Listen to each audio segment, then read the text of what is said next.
അപ്പോൾ ഗൈസ് നമുക്ക് ഇന്നൊരു കുട്ടി ഗെറ്റ് റെഡി വിത്ത് മീ ആയാലോ. എൻ്റെ കയ്യിൽ ഇത്രയും സാധനങ്ങളാണ് കേട്ടുള്ളത്. ഇതൊക്കെ. അപ്പോൾ നമുക്കിത് വെച്ച് ഒരു കുഞ്ഞ് ഗെറ്റ് റെഡി വിത്ത് മീ ആവാം. ഫസ്റ്റ് തന്നെ പ്ലമ്മിൻ്റെ ഒരു ടോണറാണ് കേട്ടോ യൂസ് ചെയ്യുന്നത്. ആക്ച്വലി ഞാൻ അത് സ്പ്രേ ബോട്ടിലായിരുന്നു ഉദ്ദേശിച്ചിരുന്നത്, പക്ഷേ മാറിപ്പോയി. അടുത്ത് ഞാൻ യൂസ് ചെയ്യുന്ന മിനിമലിസ്റ്റിൻ്റെ ഒരു സാറാണ് കേട്ടോ. ഇത് അടിപൊളി പ്രൊഡക്റ്റാണ്. ഇത് യൂസ് ചെയ്തതിൽ എനിക്ക് കുറേ ബെനിഫിറ്റ് ഉണ്ടായിട്ടുണ്ട്. പക്ഷെ ഇപ്പം കുറച്ച് കുരുവെല്ലാം വന്നിട്ടുണ്ട്. എനിക്ക് 26 വയസ്സായപ്പോൾ കിട്ടിയ ഗിഫ്റ്റാണ്. സീരിയസ്ലി ഗൈസ്, കഴിഞ്ഞ 1 ഇയർ ആയിട്ട് ഞാൻ യൂസ് ചെയ്യുന്ന പ്രോഡക്റ്റാണ്. അടിപൊളിയാണ്. ഇതിൻ്റെ സ്മെല്ലുണ്ടല്ലോ, ഒരു രക്ഷയില്ല. എനിക്ക് ഭയങ്കര ഇഷ്ടമാട്ടോ ഗൈസ്.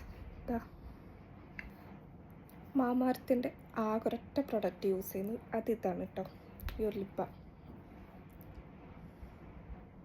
ഗൈസ്, മഴയാണെങ്കിലും വെയിലാണെങ്കിലും മഞ്ഞാണെങ്കിലും ഈ ഒരു ഐറ്റം ഇല്ലാണ്ട് പറ്റില്ല കേട്ടോ.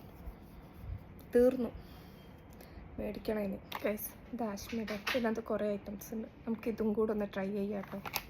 ഗൈസ്, ഇതിനകത്ത് എന്തൊക്കെ ഉണ്ട് നമുക്ക് ഇതിലൊന്നും ആവശ്യമില്ല. എന്താണിത്?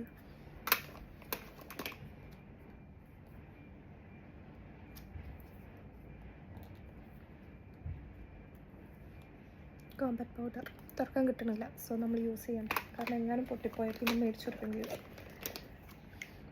പിശാശി. ഗൈസ്, ഇത് നമുക്ക് വേണ്ട. ഇപ്പം ചിറ്റുണ്ട്, വേണമെങ്കിൽ നമുക്കിത് ഇച്ചിരി യൂസ് ചെയ്യാം കേട്ടോ.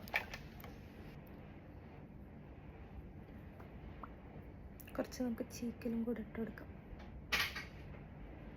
കൂടെ പോയ രമണ.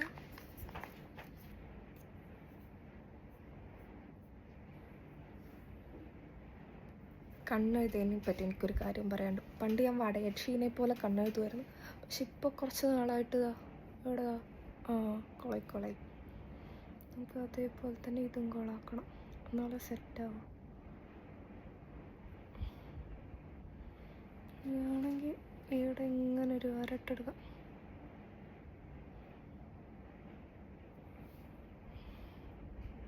ഇത്രയേ ഉള്ളൂ കേട്ടോ. കുപ്പായം മാറ്റാം. എന്താ നോക്കുന്നേ?